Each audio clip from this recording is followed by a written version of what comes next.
dengan saya kuliah di perikanan, teknologi makin bagus, kemudian memperbaiki, kemudian di perusahaan tambak udang juga makin bagus dan potensinya luar biasa. Jadi teman-teman pulang dari lokasi tambak, pulang ke kampung, mereka bisa beli tanah, kemudian bisa investasi. Ini luar biasa. 2005 ke depan udah pasti orang yang butuh protein, butuh pangan, butuh segala macam lah. Terus siapa kalau nggak dari sektor perikanan?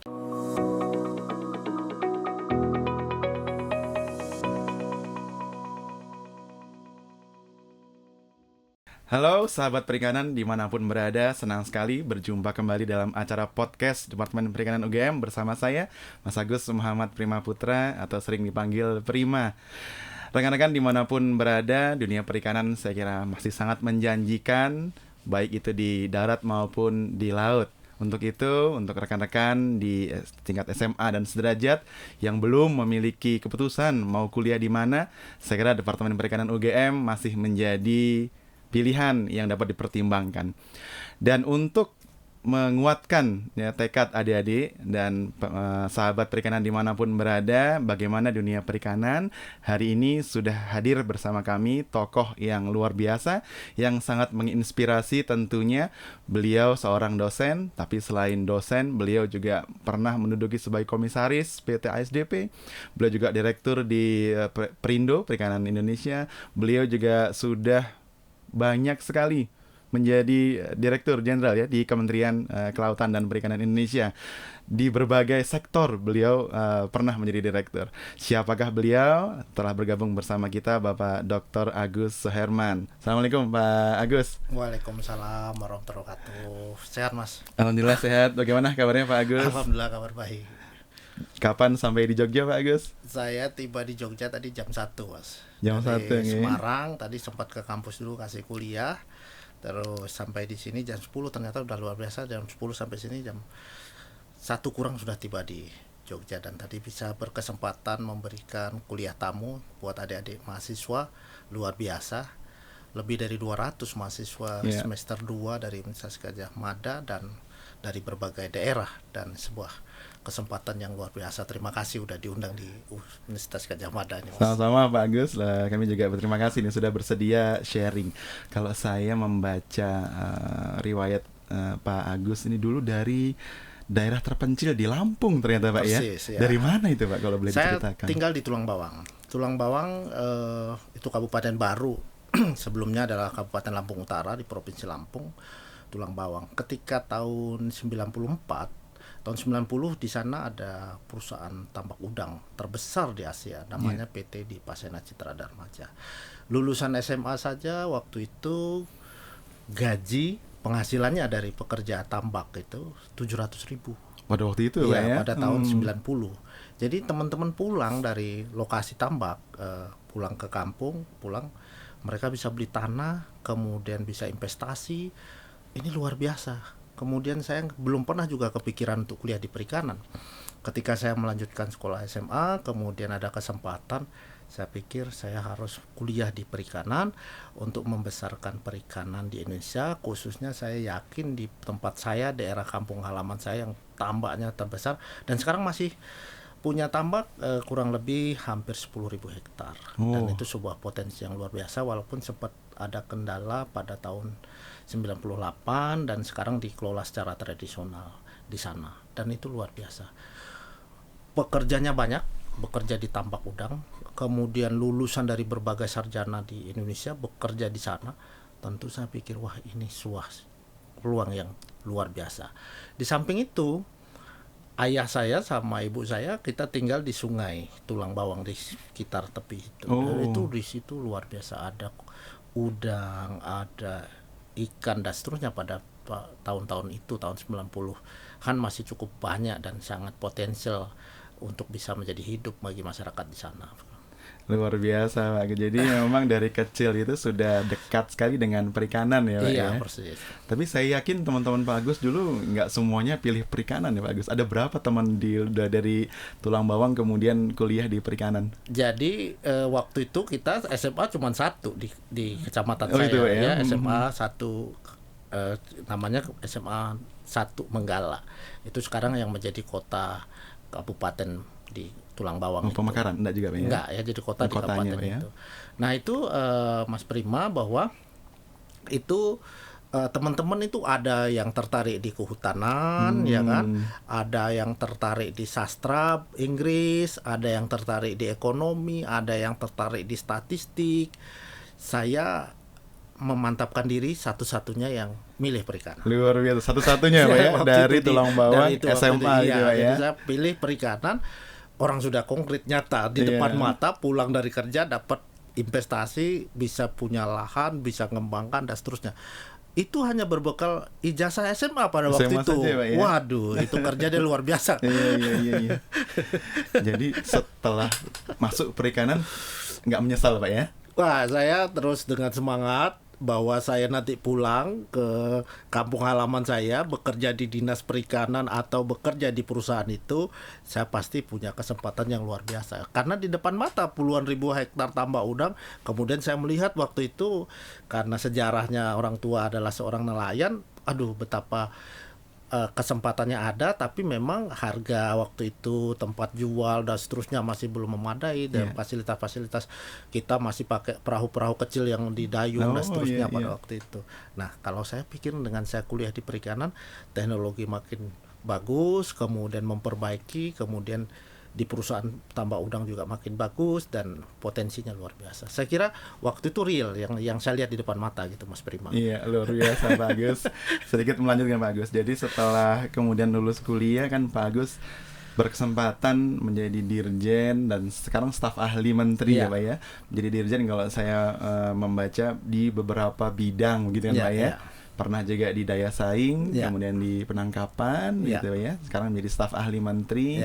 Kalau dulu di tahun 90-an perikanan berjaya, menurut Pak Agus nih yang sudah banyak sekali di bidang perikanan, tahun 2025 ini apakah masih tetap sama Pak atau malah lebih Pak? Ya. Kalau udah pasti dong, udah pasti. Kenapa? Pertumbuhan penduduk, kemudian persoalan pangan, kebutuhan protein, itu menjadi alasan utama kenapa kita menjadi satu sektor yang sangat penting, ya, bahwa sektor perikanan harus menyiapkan protein yang baik, kemudian harus menjadi satu. Pertumbuhan penduduk makin besar, katakanlah tidak terjadi perang atau tidak macam-macam yang tadi, pasti pertumbuhan penduduk diestimasi kurang lebih tahun 2050 9,7 miliar jiwa ya. Dengan posisi semacam itu, kebutuhan pangan akan naik, selain karbohidrat dan seterusnya, pasti protein yang semakin besar. Yang penyedianya ikan lah, baik ikan laut, ikan darat dan seterusnya. Saya ingin cerita sedikit Mas, bahwa tahun 90 perikanan mulai tumbuh dan luar biasa mendapat perhatian pemerintah. Kemudian tahun 99 Presiden Abdurrahman Wahid itu membentuk Kementerian Kelautan dan Perikanan dengan nama Departemen Eksplorasi Laut. Itu salah satu tonggak penting bagaimana perikanan mulai diurus secara serius untuk ikut membangun perekonomian bangsa, karena ikut bagaimana mengelola sumber daya kita yang tersedia luar biasa ini. Nah, itulah saya kira momentum penting tahun 99 itu dibentuk kementerian itu, di mana Pak Sarwono Sumadbaja sebagai menteri pertamanya. Nah, tentu saya kuliah lulus tahun 98. Tahun 98 bukan kemudian saya lupa dengan niat saya untuk kembali di kampung halaman saya. Saya sudah sempat mencoba untuk kembali, tapi baru sekian bulan proses ada di Kementerian Pertanian. Waktu itu kita di bawah Kementerian Pertanian, ada kementerian, kemudian ada di Universitas Diponegoro ada rekrutmen dosen. Jadi saya coba dua itu, saya diterima di dosen dan atau dua-duanya? Hampir diterima di Kementerian Pertanian waktu itu oleh Ibu Kepala Biro Kebun, Ibu Sumiati. Saya ingat betul pada waktu itu sudah di notif lah bahwa akan diterima begitu, tapi begitu dapat informasi saya terima di Undip, ya saya meneruskan jalur itu. Jadi bahwa sebenarnya saya bukan pindah jalur, tapi begitu banyak kesempatannya ya. Jadi sebagai birokrat ada, sebagai pengusaha juga bisa, kemudian peneliti dan seterusnya. Saya masuk sebagai dosen. Nah, masuk dosen saya melanjutkan studi Mas Prima. Kemudian S2, S3 saya lanjut, kemudian setelah itu saya diberi kesempatan masuk di dunia korporasi di tahun 2012 akhir 2012 2013 saya jadi direktur utama di Perikanan Indonesia. Di situ saya melihat bagaimana kita bisa potensinya luar biasa, mulai bangkit. BUMN pada waktu itu triple A, kemudian sudah mulai ada laba dan seterusnya, sudah mulai melihat situasi yang luar biasa. Iya. Nah itu saya kira Mas bahwa di 2025 ke depan udah pasti orang yang butuh ya. protein, butuh pangan, butuh segala macam lah, terus siapa kalau nggak dari sektor perikanan. Kita punya potensi yang depan mata luas, perairannya, kemudian pulaunya yang beraneka ragam, ada sungai, ada waduk, kemudian luar biasanya lagi ribuan mega biodiversitas yang kita punyai. Jadi luar biasa mulai dari itu, dan ini harus dimanage dengan baik. Ya saya kira kuliah di kampus UGM ya satu hal yang luar biasa, di kampus-kampus negeri yang lain katakanlah itu luar biasa, di IPB, di Undip, dan kali ini saya lihat UGM ya, dan tadi saya dengar ada 6 departemen, ada 6 jurusan di UGM ini, satu tempat yang luar biasa untuk bisa menggali ilmu di sini. Iya, Pak Agus, terima kasih banyak. Jadi sahabat perikanan dimanapun berada, Pak Agus ini saya kira contoh real begitu ya, alumni perikanan yang bisa bekerja di banyak sektor, Pak Agus ya. Dosen juga bisa, kemudian bekerja di korporasi perusahaan juga memungkinkan, sekarang di birokrasi juga memungkinkan, dan real begitu Pak Agus ya. Dan tapi tentunya bukan sosok yang biasa tentunya Pak Agus. Kalau orang yang biasa saya kira sangat tidak mungkin diberi banyak sekali jabatan. Pak Agus sendiri secara pribadi bagaimana bisa kemudian menyiapkan diri, biar rekan-rekan juga teman-teman S1 yang mendengarkan ini juga bisa menyiapkan diri sehingga nanti begitu lulus punya kesempatan di banyak bidang. Gimana Pak Agus? Ya, pertama ya kita harus merencanakan, merancang secara semua langkah-langkah kita, mulai dari kapan kita lulus, berapa lama kita studi, kemudian melanjutkan studi berapa lama, kemudian kita harus punya jaringan networking yang banyak dengan berbagai networking, ada yang di birokrat, ada di korporasi, ada di politik, ada di mana-mana, kita buka semua kesempatan untuk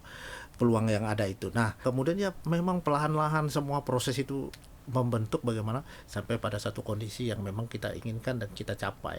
Tapi saya kira fasilitas di UGM ini luar biasa untuk studi, untuk belajar, dan siapa sih yang nggak tahu Jogja sebagai kota pendidikan. Terima kasih banyak Pak Agus ini insight-nya. Jadi ternyata menyiapkan gitu ya, mempersiapkan masa depan, kemudian ketika sudah dapat kepercayaan harus dipegang dengan sebaik-baiknya begitu Pak Agus ya. Baik sahabat perikanan, kita mau lanjut nih mengulik kembali tokoh kita kali ini. Pak Agus ternyata selain sebagai staf ahli menteri, beliau juga ketua DPP ISPIKANI ya, dan juga wakil ketua HNSI. Iya. Ini ada 2 organisasi besar nih kalau di perikanan nih. Kita sekarang fokus ke ISPIKANI. ISPIKANI itu sebenarnya apa Pak Agus? ISPIKANI itu Ikatan Sarjana Perikanan Indonesia. Yeah. Usianya sudah 40-an tahun dan sudah berganti ke pemimpinan ketua umum dan saya yang ke-9. Dan saya melihat bahwa teman-teman sekarang lulusan sarjana perikanan kita konsolidasikan menjadi sebuah tempat mereka untuk setelah lulus, kemudian bagaimana menyiapkan diri juga untuk mempersiapkan langkah-langkah yang lebih tinggi lagi setelah mereka menempuh pendidikan. Dan alhamdulillah sekarang sudah 34 DPD di seluruh Indonesia, mulai dari Aceh dan memang Papua yang belum kita selesaikan, tapi Papua Selatan sudah akan terbentuk. Nah ini memang kelanjutan dari kita belajar di mahasiswa sebagai mahasiswa perikanan, berorganisasi, latihan organisasi dan seterusnya untuk menyiapkan diri setelah masuk ke dunia kerja atau sebelum masuk ke dunia kerja, menyiapkan diri untuk di dunia kerja, berkolaborasi, bergabung, konsolidasi dalam sebuah organisasi Ikatan Sarjana Perikanan Indonesia.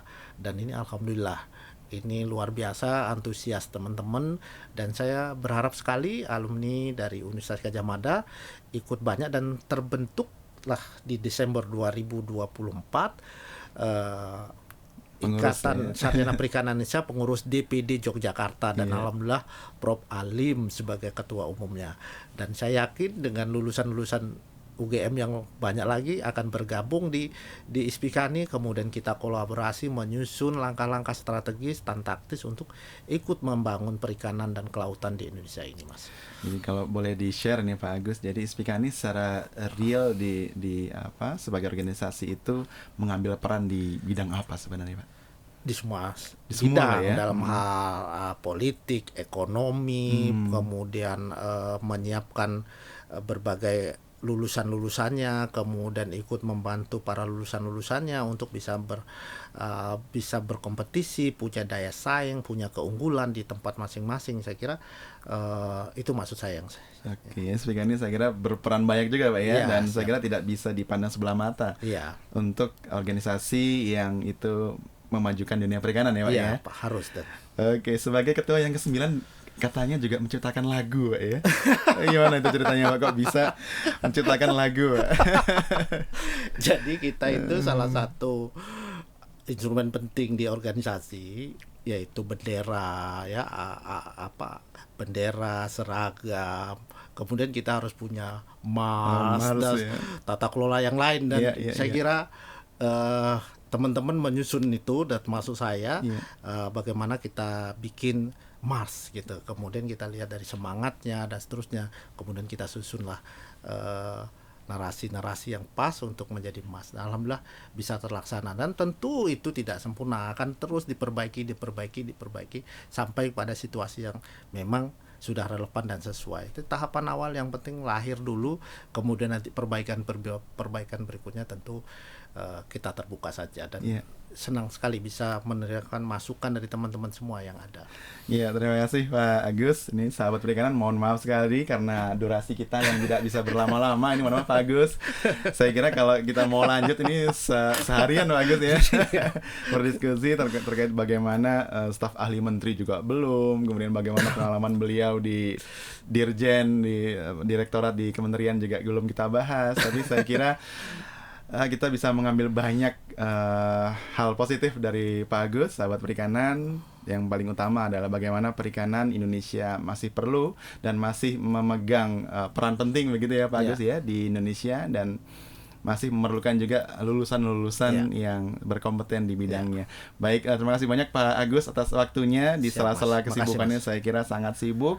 Sedikit Pak Agus, ini untuk penutup, mungkin ada pesan untuk teman rekan-rekan yang masih SMA atau juga untuk sahabat-sahabat perikanan yang sudah kuliah di perikanan, bagaimana agar bisa menciptakan Agus Suherman yang lain di masa yang akan datang? Ya, adik-adik calon mahasiswa yang sekarang sedang SMA dan seterusnya, kita punya potensi wilayah yang luar biasa, perikanan dan kelautan yang luar biasa, dan saya kira UGM adalah salah satu tempat untuk menempa kesempatan untuk memanfaatkan momentum yang ada, opportunity, kesempatan yang ada.